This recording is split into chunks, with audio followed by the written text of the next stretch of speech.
हालांकि आज हर एक बहन को कांग्रेस बाकी करीब करीब 55,000 रुपया बांटा। वैसे ही अगर आप देखेंगे बुजुर्गों से ये कहा गया था, हमारे सीनियर सिटीजनों से, कि आपको केसीआर 2,000 वजीफा दे रहे, आसरा पेंशन दे रहे, तो हम 4,000 उसको करेंगे, दुगना करेंगे। तो आज 44,000 रुपीज़ कांग्रेस बाकी है हमारे सीनियर सिटीजन।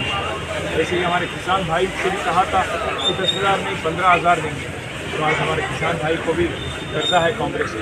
वैसे ही अगर आप देखेंगे तो बच्चों से स्टूडेंट से कहा गया था कि आपको स्कूटी नहीं, स्कूटी तो मिली नहीं, लूटी तो ज़बरदस्त चल रही। तो इसीलिए आज इस वक्त याद दिलाने के लिए हमने कार्ड का कैंपेन शुरू किया, कांग्रेस बाकी कार्ड, और हर घर मैसेज पहुँचाएंगे, हर घर तक इसको पहुँचाएंगे। और उम्मीद करते हैं कि हर वो भाई, हर वो बहन जो आज जमहूरियत में गवर्नमेंट को एक बार याद दिलाने की कोशिश और गवर्नमेंट को एक सबक सिखाने की जो मौका है उसका फ़ायदा उठाएंगे और गवर्नमेंट को पटरी पे लाएंगे, सही रास्ते पे लाएंगे। और जो फरेब और झूठ के बुनियाद पर ये हुकूमत बनी, इसको फिर एक बार आप सबक सिखाएंगे, हमारी आपसे गुजारिश।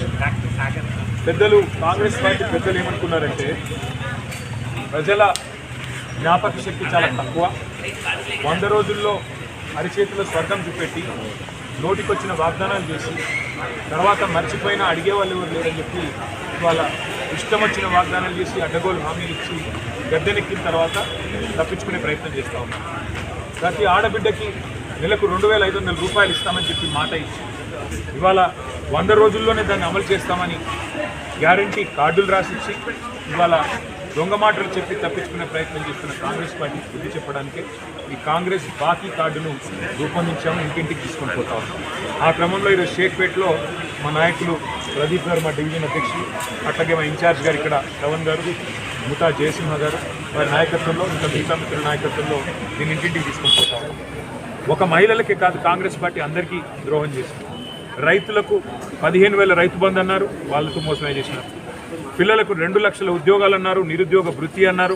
మరి మొదటి సంవత్సరంలోనే 2 లక్షల ఉద్యోగాలు ఇచ్చేస్తామని నమ్మబలికినారు. ఈ రోజు వరకు కనీసం 6-7 వేల ఉద్యోగాలు కూడా ఇవ్వలేదు. అందుకే ప్రతి వర్గాన్ని వంచిన కాంగ్రెస్ పార్టీని, వాళ్ళ మోసాన్ని ఎండగట్టడానికి జూబ్లీ హిల్స్ ఉప ఎన్నిక ఒక మంచి అవకాశం. అందుకే ఈ బాకీ కార్డును